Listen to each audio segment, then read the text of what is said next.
I only take people's actions seriously, no longer words. And what do you think the president's actions? And I'll tell you, because I wasn't a Johnny-come-lately to the MAGA train.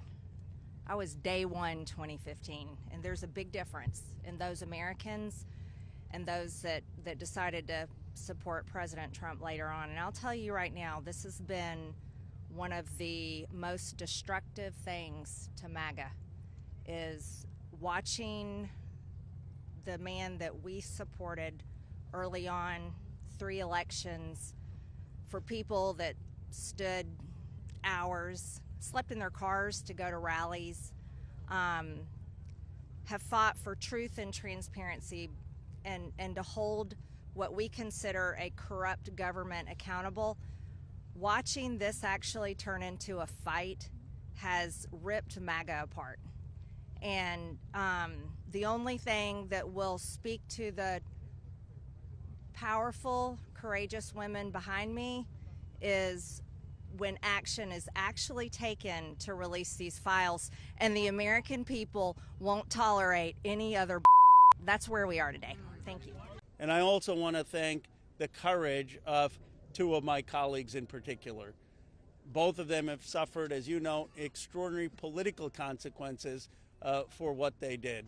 One, my colleague, Congressman Thomas Massie. This would not have been possible if he hadn't led the discharge petition that got 218 signatures and is going to force a vote in the House of Representatives. And this would not have certainly been possible if it were not for the courage of Marjorie Taylor Greene.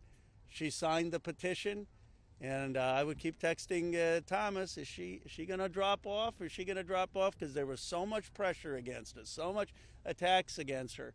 But she stood with the survivors.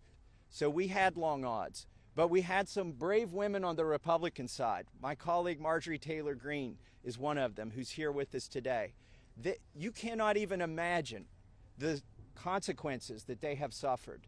My colleague Lauren Boebert and my colleague Nancy Mace, they stood so strong. They put their names on a document in here, and then they were pressured in ways that you cannot even imagine, and they stood strong.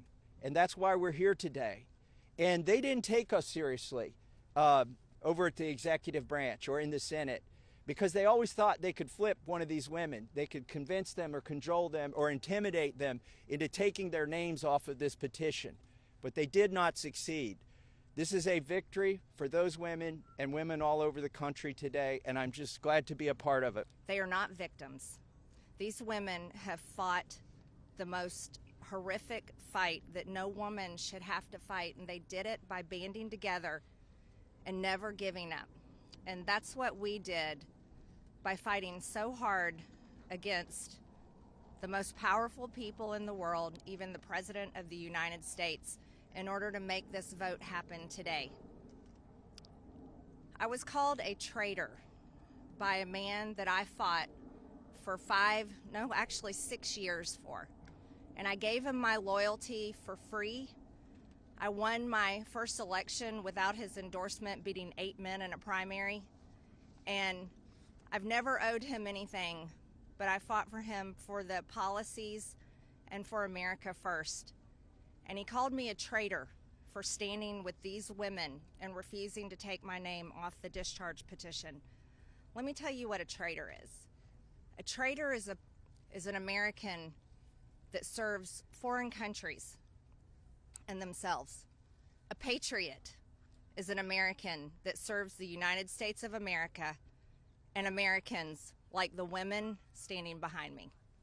I want to kick this off right, and I want to address Marjorie Taylor Greene, Thomas Massie, and Khanna. I want to express my gratitude for all 3 of you, and I know, Khanna, we spoke earlier. This is an incredible thing that I'm watching as a Republican, and this is non-political.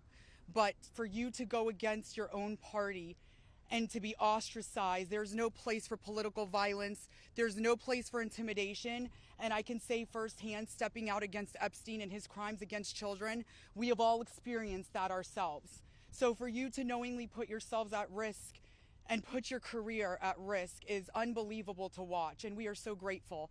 I also want to make a proposition for Marjorie Taylor Greene, because you've been an advocate for this.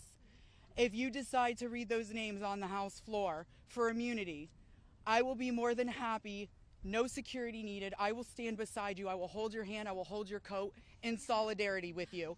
And on top of that, I did talk to Jayapal, who said she would be more than happy to read those names too on the floor with all of us. It's time that we put the political agendas and party affiliations to the side. This is a human issue. This is about children.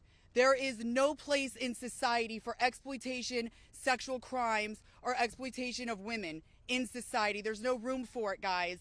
We're not having it.